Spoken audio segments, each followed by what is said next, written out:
അതിനാദരമായി ഒരു വചനം വായിക്കാം. എഫേസ്യർ 5:1. ആർക്കെങ്കിലും വായിക്കാം. എഫേസ്യർ 5:1.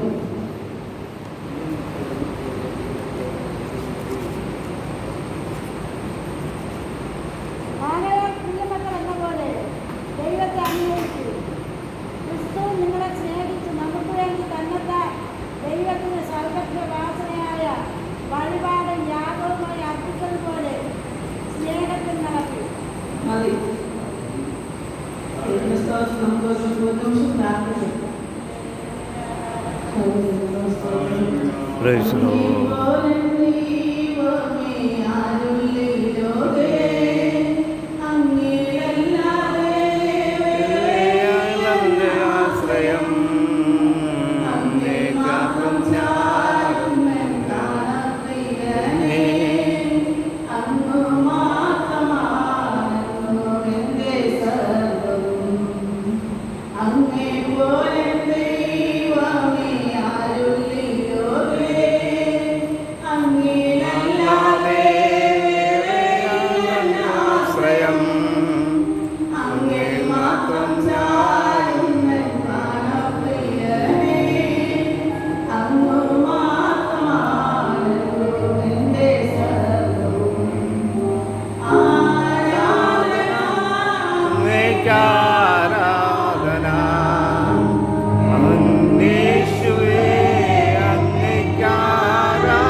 എഫേസ്യർ 5:1 ദൈവത്തെ അപ്പോസ്തലനായ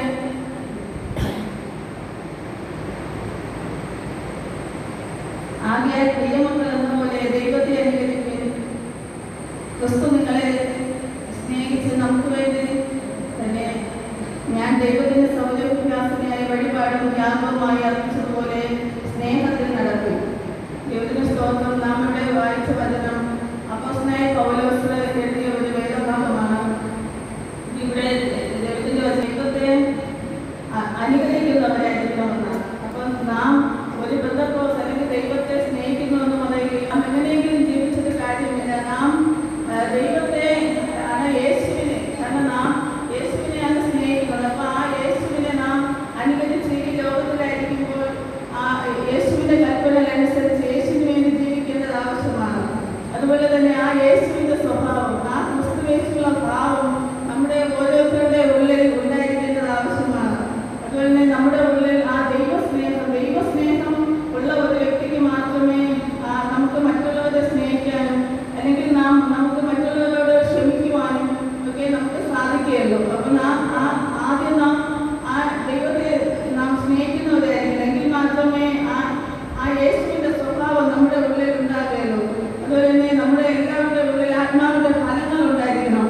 അതായത് സ്നേഹം, സന്തോഷം, സമാധാനം, ദീർഘക്ഷമ, ദയ, പരോപകാരം, വിശ്വസ്തത, ഇതെല്ലാം നമ്മുടെ ജീവിതത്തിൽ ഉണ്ടായിരിക്കണം. നാം ദൈവമക്കളെന്ന് പറയുന്ന നമ്മുടെ ഓരോരുത്തരുടെ ഉള്ളിലും ആ ദൈവത്തിന്റെ ആ കൽപ്പനകൾ അല്ലെങ്കിൽ ആ ഫലങ്ങൾ നമ്മുടെ ഉള്ളിൽ ഉണ്ടായിരിക്കണം.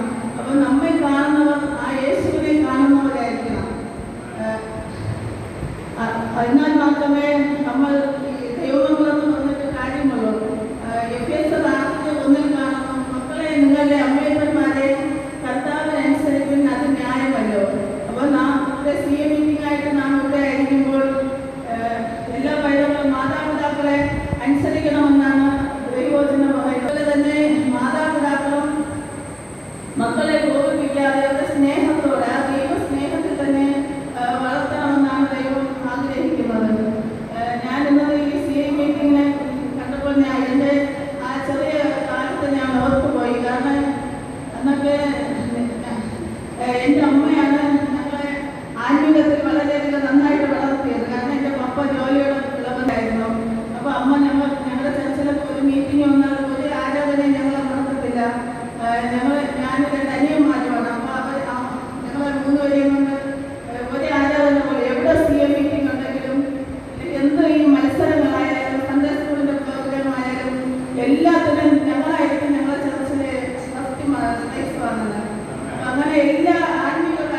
വരുന്ന